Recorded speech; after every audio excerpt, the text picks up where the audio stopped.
Hello once more, it's me. Today I'm going to talk about another library book I bought recently. See, it's called the Mythology book. And as you can see, it's part of the DK series once more. Well, you see, the book serves as an introductory guide to mythology in general, talking about various myths around the world, whether it's Greek, Roman, Northern Europe, Asia, and even the Americas, ancient Egypt and Africa, and even Oceania as well. Familiar myths you'll hear around, like in Greece, like Hercules and Zeus, and the quest of Odysseus. Familiar stories you'll hear on like ancient Egypt, say about the soap between Set and Osiris. Familiar stories you'll hear in Northern Europe would be like King Arthur and Ragnarok as well. Or whether it's ancient Rome, it's like how the Rome get founded between two brothers and how they eventually had no conflict with each other.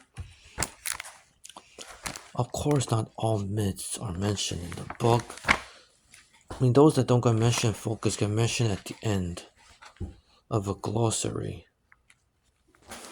More focused myths focus on, say, the Epic of Gilgamesh, which has themes of mortality, or like an Indian epic that talks about the hero's journey of some Indian god, or about Indian gods in general, or more very complicated stories, or maybe not complex, talks about Zeus and his many affairs, but how they contribute. So just say to the nature of the mythology of ancient Greece in general,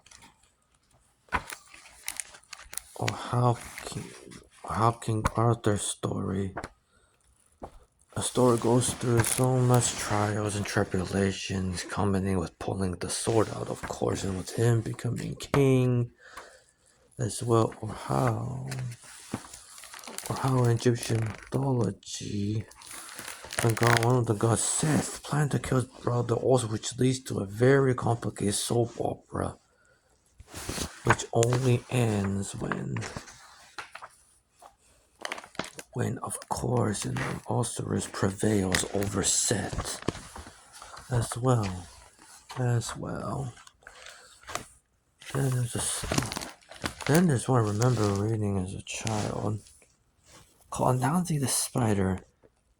What's interesting about this story is that he's a spider who wants to get all the books of wisdom, but he's told to do a series of tasks which at the first looks impossible.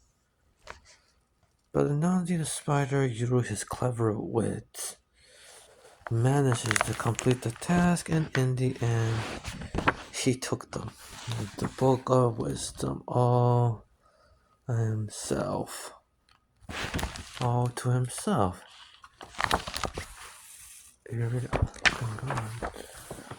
you're familiar with Neil Gaiman's American Gods, you can read that and know more information about that as well.